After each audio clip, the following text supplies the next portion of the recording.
Well, good morning, ladies and gentlemen, and welcome to Grumman Pilots YouTube channel, directly supporting the Grumman Pilots Association. Now, we did a short video before on some of the different six-cylinder airplanes that are out there. This is the only true Tiger. It was a 79 Tiger. Fred Costa converted it in 1988, got it certified in 89. All the others, you like my email gone? All the others were converted Cheetahs with a spar conversion and then converted to a six-cylinder. So a lot of people have asked questions about more of the details. So I thought I'd give you a couple of them. The first thing you'll notice is that there's a little extra piece right here on the cowling. And that was because they extended it by 2 inches. And that's all the way around, all the way on the bottom cowling, all the way on the top cowling, so that you could change the magnetos without having to pull the engine or swing the engine out. So that was the first change that they did.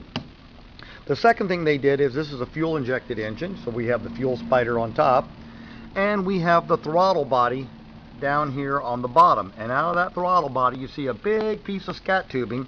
This is for the air intake, which comes right over here, and it's on a NACA scoop on the inside of the left hand side of the lower cowling.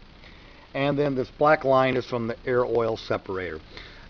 You'll notice that the air inlet ramps have been increased a little bit. We have 6 cylinders, not 4, so we produce 50% in theory more heat than a normal Tiger. And surprisingly, this one doesn't overheat either. So if your baffles and your baffle seals and your exit ramps are in good shape, you're not going to have any problems. So they have the much bigger exit ramps. Here's the air oil separator. Hiding behind it, down back here where my finger is pointing to, is the Parker fuel pump. It's for the 28 psi, draws about 8 amps. We have a slick start for the magnetos to help with starting the aircraft. 2 magnetos on the back and a mechanical high pressure fuel pump. Down here on the firewall we have the fuel flow transducer, which directly feeds the 830 that's in the airplane. And as you can see, we have EGTs and CHTs because we have an 830. So nothing really remarkable back here. Then we come around to the front of the engine, and the first thing we see is the prop governor, cable driven. Then we have this little valve right here for turning on cabin heat and turning cabin heat off. Needless to say, with a 6-cylinder we can produce quite a bit of heat. We do have an air mixer to mix the heat so we don't get 358 degree air coming out of the air intakes. We have a lightweight starter, constant speed prop with a hub, waiting on some grease so we can grease it, and like all the other airplanes we have an alternator down in front. The other side looks pretty similar. We have 3 cylinders with chrome rocket covers. We have a much bigger exhaust pipe. It's basically a Tiger exhaust with no internal baffles and the bigger pipe all the way out, the 2 and a, let's make that a 3-inch pipe coming all the way out.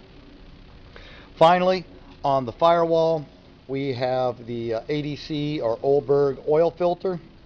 Comes in handy because it's got a reusable filter.